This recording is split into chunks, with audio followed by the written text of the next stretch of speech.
won wuro nana sara Mudjeria na wiye Ksar el Barka fulɓe ɓe mbiyanno ɗon ko laaci weendu gure kewɗe nan ɗo henna ko gure sarkulleɓe konno hen mi yejjiti ɗum ɗo fof singiti en ko woyndu puccu singiti amen no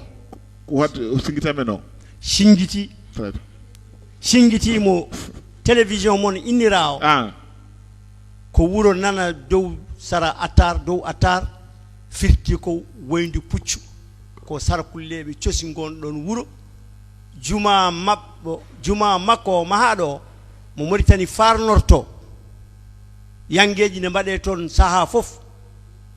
mahi on ɗon juma ko sarkulle o woni almami makko o wiyete ko Cheikh Namouri Camara o maayi ko ɗon o ubba e nder juma o sa naati e juma o jungo ma nano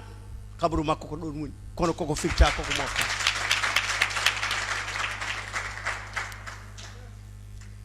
tijigja koko firta ko tenjehete ko inde sarkullere woni lekki batteɗe coccorɗe ko kin lekki wiyete tenjehete walata ko biiru wonno inde mum lasli woni caaleje jigenni ko jigine looɗe geeru wona geeru ko gedu na wayno leydi na wayno leydi na wayno leydi ɗum ɗo fof koko sarkulleɓe e haalpulaar en ɗumanaji konno hen ɗum ɗon noon firti ko pour artude e namdal ma ngal hol feere no yimɓe mbatta no leñol Mauritanie watta ha ɗum ɗo fof yimɓe ɓe nangotira jaara hen e yandam min en ɗam nan ɗon ko adi fof ko yimɓe ɓe paama ɗum onon ko mbaɗɗon ɗo en ko suudu baaba no fuɗɗori ni ko liggey mawɗo mbaɗɗon ɗo en Allah ɓuri mawnude par ce que findinde leñol ngol leƴƴi ɗi ha ganda ko woni hakkunde mumen ha ganda enɗam gonɗam hakkunde mumen sukaɓe ɓe ganda ɗum ma ɓeydu ɓattodirde yimɓe ɓe te kadi leydi men en potani sertude haade yimɓe enen jiiɗi ɗum fof en potani sertude kono won pelle bonɗe gonɗo ɗo ɓe jiiɗa leƴƴi ɗi ndenda ko ɓen jiiɗi sarde en ina kaala ina pena ina goɗɗitira sukaɓe ɓe kono émission ngaji baaɗi ni so continue ko darade ɓaleɓe Mauritaninaɓe leƴƴi ɗi kala leñol toñagol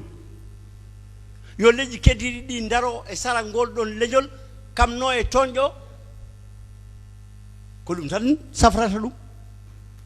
minen komin sarkulleɓe e ko haalpulaar en tooñi min minen safalɓe woɗeɓe hardaneɓe jolfuɓe min denda minen fof min kamno haalpulaar en ko safalɓe woɗeɓe tooñi min minen haalpulaar en jolfuɓe e fulɓe min denda min kamno safalɓe woɗeɓe ɓe safalɓe woɗeɓe ɓe yo ndente ɓaleɓe ɓe kamno safalɓe woɗeɓe so tawi kañumen tooñi ko ɗum safrate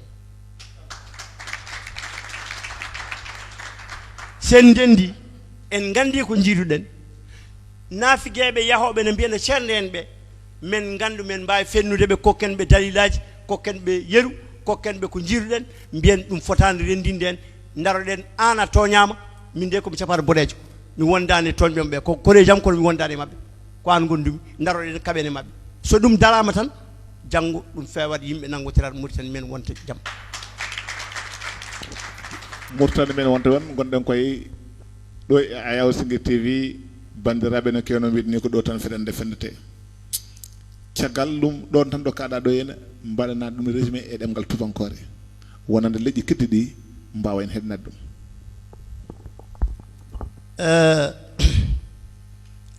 j'ai parlé dans le développement que j'ai eu à faire parce que le thème c'est l'unité nationale. J'ai parlé de la parenté qu'il y a entre les communautés. Et c'est une parenté de sang.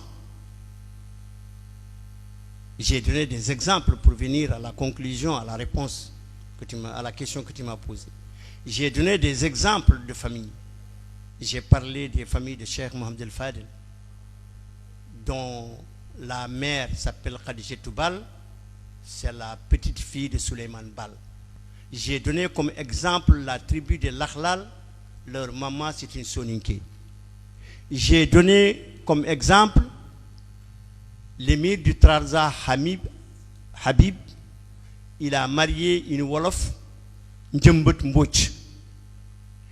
J'ai donné comme exemple le chef du Taureau qui a donné sa fille Fatmata Sall en mariage à un Lemtouna qui s'appelle Mohamed Ould Bambari,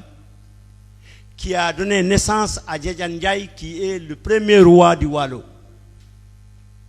J'ai donné comme exemple la tribu de Degjemoli qui est originellement une tribu Peul qui est devenue Mour. Et autant d'exemples. Et qu'il n'y a pas une tribu Mour, des Mours blancs, qui n'a pas le sang noir qui coule dans ses veines. Il n'y a pas une communauté noire, Pulaar, Soninké, Wolof, qui n'a pas du sang du Mour blanc qui coule dans ses veines. Ça, c'est ça le fondement de la Mauritanie, c'est ça qui doit nous unir et c'est ça qui doit être développé pour faire comprendre à nos générations, à nos jeunes générations, les liens de sang qui existent entre nous et que nous devons les tisser. Il y a des groupuscules qui font tout pour nous diviser. Il faut que nous refusions cela. Votre mission, la mission de TV Shingiti, ce que vous avez commencé à travers Soudou Baba, c'est une mission salutaire. C'est extrêmement important. C'est extrêmement important ce que vous avez fait ici parce que ça permettra aux émissions de faire prendre conscience, surtout à nos jeunes qui ne connaissent pas comment les populations ont vécu ensemble ici et quel est le lien de sang qu'il y a entre ces populations-là. Les petits groupuscules qui cherchent à diviser, à nous éloigner les uns des autres, ne trouveront pas de terrain lorsque les gens prendront conscience de ces liens-là. Et ce sera le combat permanent. Et il faut que nous arrivions à nous mobiliser. Lorsque moi, je me plains et que je trouve que c'est des Mours qui m'ont combattu et qui ont refusé de me donner, par exemple, mon droit et qui me taquinent, il faudrait que des éléments Mours se mobilisent à côté de moi pour combattre leurs parents parce qu'ils n'ont pas raison. Il faudrait que demain, quand c'est des Soninké qui se sont attaqués à des Mours, il faudrait que des Soninké comme moi se mobilisent pour s'attaquer contre les Soninké qui ont eu tort. C'est comme ça que nous arriverons à nous défendre. Et tous ceux qui auront été victimes d'injustice, il faut que l'ensemble des communautés se mobilisent autour de ces communautés victimes d'injustice pour combattre ceux qui ont causé le tort. C'est ça qui sera notre. Et c'est ça qui sera l'avenir de la Mauritanie. Tehilmen Hamadi Molo, Momim Baba Yabde Moussoudou Baba Yabde.